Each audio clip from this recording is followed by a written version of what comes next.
नमस्कार, मी Suvarna zone kitchen मध्ये परत एकदा तुमचं अगदी मनापासून स्वागत। सगळ्या सबस्क्रायबरचे धन्यवाद, सगळ्या व्ह्यूअर्सचे मनापासून आभार।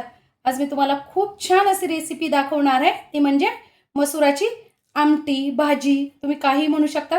पावसाळ्यात भाज्यांचं प्रमाण खूप कमी झालेलं असतं आणि मिळत पण नाही लवकर भाज्या, तर अशा वेळेस आपल्याला गृहिणींना प्रश्न पडतो की काय करावं डब्यासाठी किंवा मग सगळ्यांना आवडेल असं।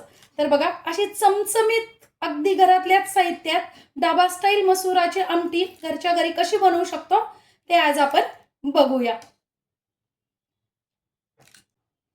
तर बघा, त्यासाठी मी अख्खे मसूर जे असतात ना ते घेतलेले आहे। एक वाटी मसूर घेतलेले आहेत आणि ते अर्ध्या तासासाठी गरम पाण्यात भिजत ठेवलेले आहेत। तर तुम्हाला जर सकाळच्या वेळात घाई असेल, गरम पाण्यात भिजवायला वेळ नसेल, तर तुम्ही रात्रभर भिजवले तरी चालतील आणि नाही भिजवले तरी सुद्धा चालतील। फक्त काय करायचं आहे, तुम्ही कुकरला 2 च्या ऐवजी 3 ते 4 शिट्ट्या करून घ्यायच्या आहेत। तुमच्या कुकरला जसं ते शिजत असतील तसे छान 3 ते 4 शिट्ट्यांमध्ये न भिजवताही मसूर छान असे शिजले जातात। तर बघा, आता आपल्याला काय करायचे, मी स्वच्छ ते धुवून 2 ते 3 पाण्याने धुवून आणि मग भिजवलेले आहेत। भिजवल्यानंतर पण 2 पाण्याने परत आपल्याला धुवून घ्यायचे।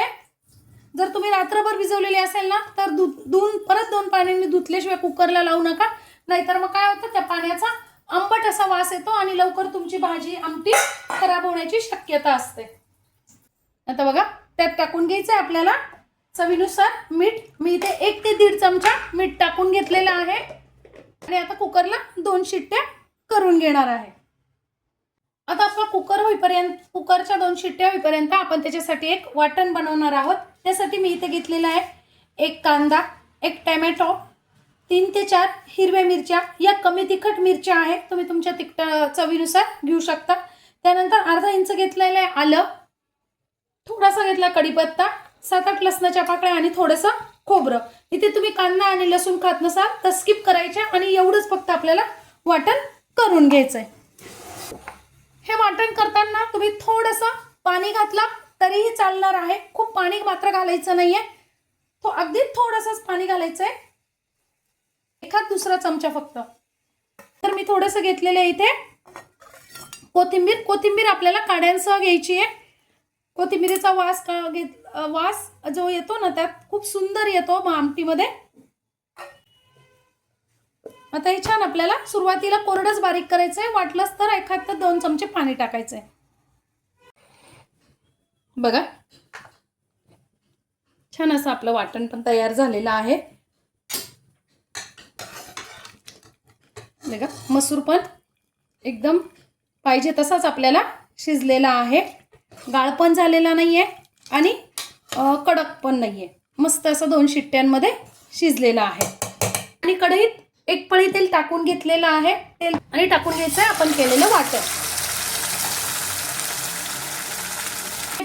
3 ते 4 मिनिटं छान वाटण आपल्याला परतून घ्यायचंय, म्हणजे त्यातला सगळा कच्चेपणा निघून जाईल।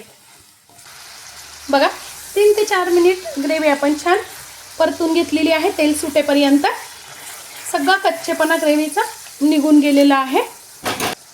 आता टाकून घ्यायचंय थोडासा हिंग, पाव चमचा हळद, नंतर 1 चमचा मी घेतलाय तिखट, आपण मिरची पण घातलेली आहे, चवीनुसार तुम्ही कमी अधिक तिखट घेऊ शकता। मी हे कलरचं तिखट घेतलेलं आहे।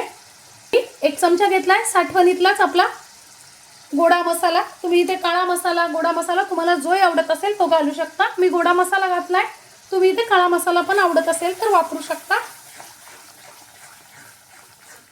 त्यानंतर 1 चमचा घेतली धने आणि जिरेची पावडर। आता एक छान आपल्याला 2 मिनिटं परतून घ्यायचंय।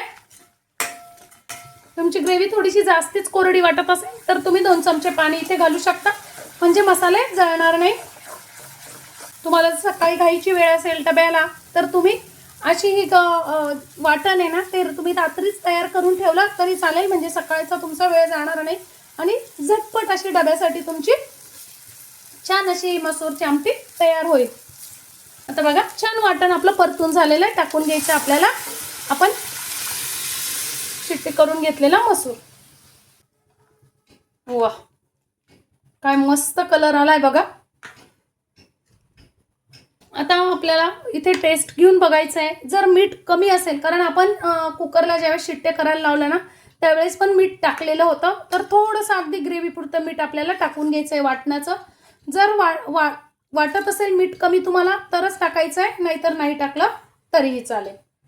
आता मी अगदी थोडंसं मीठ टाकून घेणार आहे. 1 इंच फक्त गूळ टाकून घेणार आहे. गूळ ऑप्शनल आहे, आवडत असेल तर टाका, नाही टाकला तरी चालेल. आणि तुम्हाला घट्ट पातळ जशी आवडत असेल तशी तुम्ही इथे पाणी टाकून छान एक 3 ते 4 मिनिटं मीडियम गॅसवर छान उकळून घ्यायची आहे. बघा 3 ते 4 मिनिट झालेले, मस्त अशी उकळलेली आहे आमटी आपली. आता टाकून घ्यायची त्यावर थोडीशी कोथिंबीर. वा, बघा काय मस्त अशी आपली मसुराची भाजी, आमटी, तुम्ही जे काही म्हणू शकता, अशी छान अशी तयार झालेली आहे.